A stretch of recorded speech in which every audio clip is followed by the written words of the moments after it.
daing. So, ang ulam namin ngayon ay pinakas na galing pa sa napakalayong lugar ng Buliluyan. At syempre, ang ating steam talbos. Napakatagal ko ng ano. Nag-vlog din ako nung last time na nakakain ako ng talbos na yan. Parang mali talaga itong kain natin. Dapat kasi ito pang umaga, kaya pagkakain. Wala yung mali-mali.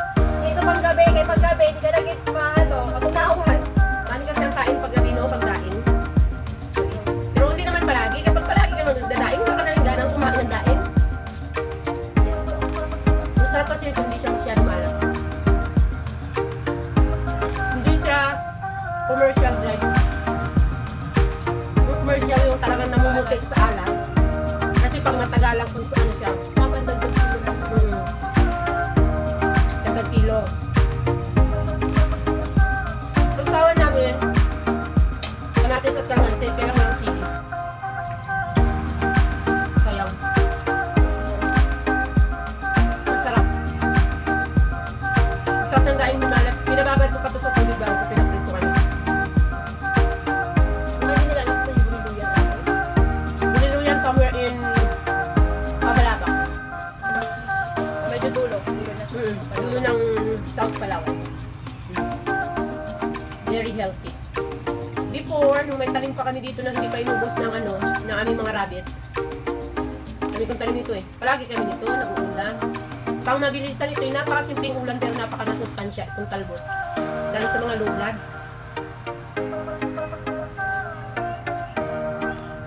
Ito ko lang na ito, makataba o yung blood. Yung ahlak eh. Nang! Yeah. Wala. Ito, kasi may ano siya. Ay, hindi ko siya nasuka yan. Meron ka sa kalit. Wala. Ano, ano. Ito kasi ulo. Ay, okay na. Ito saan ako ito?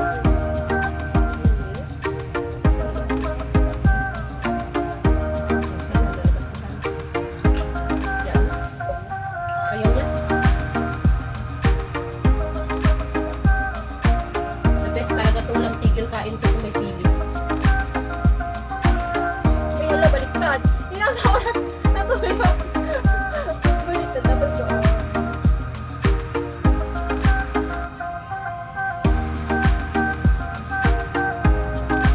Wala. Pag nasa probinsya po kayo, itong pagkakaroon ng ganito sa likod bahay, napaka-basic. Dapat may lote. May lote yung baliktad. Pero, since na kinakain ng rabbit yung aming ganito, nagpagawa ko ng hanging garden. Doon ko siya itatanim para sahog sa mga tinola. Sinigang. Pag walang ulam, mabilisan, steam. Wala, marami pa akong kain. Masustansya pa. Na ano, na hindi healthy sa kanya. Ang sus, dapat ang kanin. Kaya magtatanim na ako nito. Galing pa ko sa doon sa ano. Yung pinagpunan ko rin nung nag-vlog ako ng pusit. Kila nanay. Ay, kinalula pa to? 5 kilometers away. Yo, kadaan ko kaya lula sa ano, sa likod. Malapit sa lugasan. Ayaw nga naman talaga kasi ang tubig. Diretso doon. Hindi ako mahilig bumili nito sa palengke. Hindi mo alam kung saan galing. Hindi naman sa nag-iinarte ano, pero di ba? Pero ako, hindi tayo magbili pa rin. Pili ko lugi ba? Kasi pili ko mahingi lang matutok ng bahay. Oo, tsaka 10 piso. Pero paano kung wala akong Pili pa kasi, bahay? malaranda ang mga bili. Ba't hindi mo talaga alam kung saan galing? Wala kang kapit-bahay. So, pwede ka maglagay ng lupa. Sa Sa pasaw. paso or sa sako. Tapos doon siya itatanim. Kasi ito gumaga pa. Kaya sa hanging garden ko ganito. Napakalaking tipid kaya kung may ganito ka sa, ano, sa bahay mo. Kasi hindi ka nabibili ng ano, pinabibili ng pangsahog.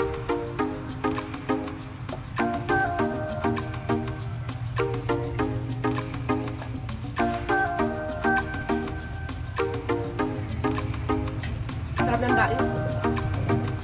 Normal siya, hindi maalat. Ano ba ano pinaluto?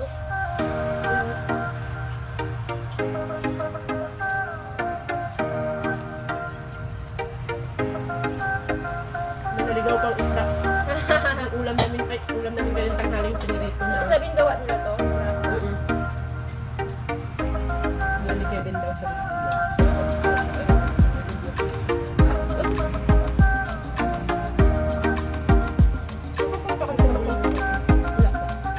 So, yun lang. Enjoy muna kami sa pagkain. Masyado na mahaba ang video natin.